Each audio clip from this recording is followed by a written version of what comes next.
বীরনগর নামের ছোট্ট গ্রামটা সকালবেলার কুয়াশা, বিকেলের রোদ আর রাতের ঝিঝি পোকার ডাক দিয়ে সাজানো একটা শান্ত জায়গা। গ্রামটা খুবই সাধারণ। মাটির রাস্তা, পুকুরের ধারে কচুরিপানা, গরুর গাড়ির শব্দ আর সন্ধেবেলায় মসজিদ আর মন্দিরের ঘণ্টার ধ্বনি মিলেমিশে এক অদ্ভুত প্রশান্তির জন্ম দেয়। এই গ্রামের প্রান্তে একটি অচেনা ছোট ঘর ছিল, যেখানে থাকত ৬ বছরের শিউলি।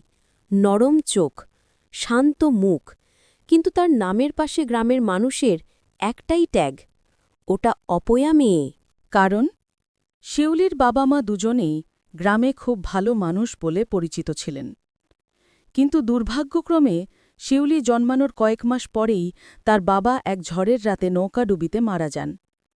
এরপর বছর খালেক যেতে না যেতেই তার মাও কঠিন তার যত্ন নিত তার পিসি মণিমালা।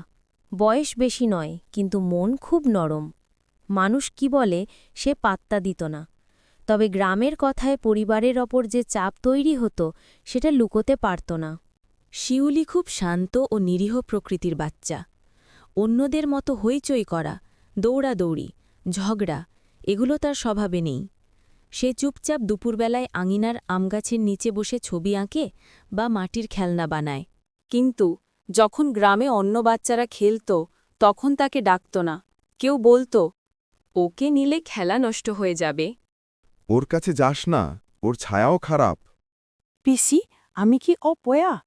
না রে পুচকে, মানুষ না বুঝলে তোর দোষ নেই, তুই খুব ভালো জানিস। সেদিন গ্রামে এলেন নতুন স্কুলের শিক্ষক অরিন্নাম স্যার।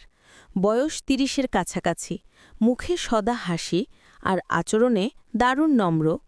তিনি গ্রামে এসেই বুঝলেন কিছু একটা অদ্ভুত আছে, কারণ তিনি যখন শিউলিকে প্রথম দেখলেন সবাই তাকে বলল, স্যার, ওর কাছে যাবেন না, ও ভালো না।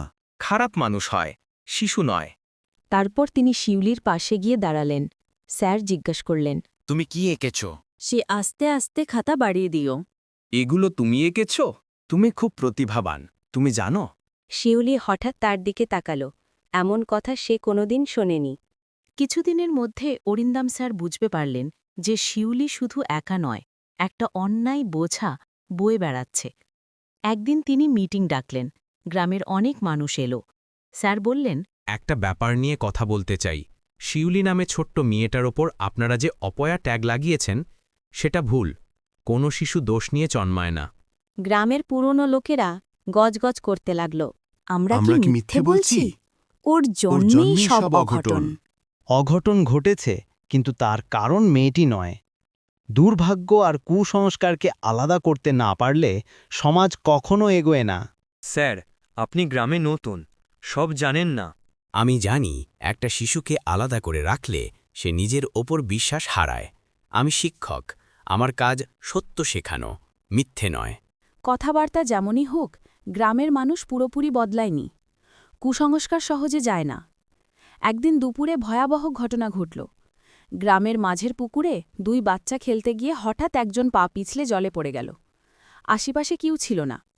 পুকুরের ধারে শুধু দাঁড়িয়েছিল শিউলি। সে ছুটে গিয়ে চিৎকার করতে লাগল, পিসি, স্যার, কেউ আসুন। কিন্তু শিউলি এক মুহূর্ত দেরি করল।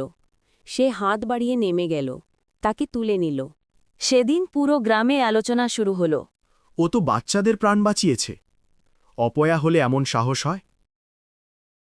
পরদিন গ্রাম প্রধান এসে মণিমালার বাড়ির সামনে দাঁড়িয়ে বললেন, মণিমালা, মেয়েটিকে নিয়ে আমরা ভুল করেছি। শিউলি চুপচাপ দাঁড়িয়েছিল, তার 2 চোখে ভয়ে, যেন আবার কেউ কিছু খারাপ বলবে। শিউলি, তুই আমাদের গর্ব। চারদিক স্তব্ধ হয়ে গেল। এক বৃদ্ধা বললেন, বাবা গো, আমি এতদিন যা বলেছি সব ভুল, তোকে আশীর্বাদ করি মা। শিউলির চোখ ভিজে গেল। কেউ তাকে আগে কখনো আশীর্বাদ দেয়নি। অরিন্দম স্যার তাকে স্কুলে ভর্তি করালেন। সব বাচ্চা যা পারত না, শিউলি তা পারত। চুপ করে মনোযোগ দিয়ে কাজ করা, আঁকায় দক্ষতা, গান শেখা, গল্প লেখা।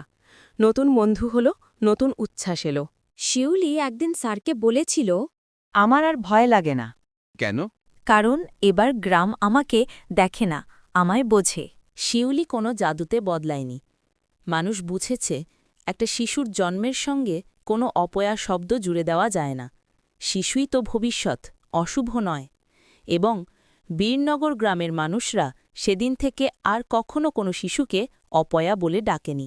আপনাদের যদি আমার ভিডিও ভালো লেগে থাকে তাহলে ভিডিওতে লাইক, কমেন্ট আর শেয়ার করতে ভুলবেন না, আর অবশ্যই চ্যানেলটি সাবস্ক্রাইব করবেন।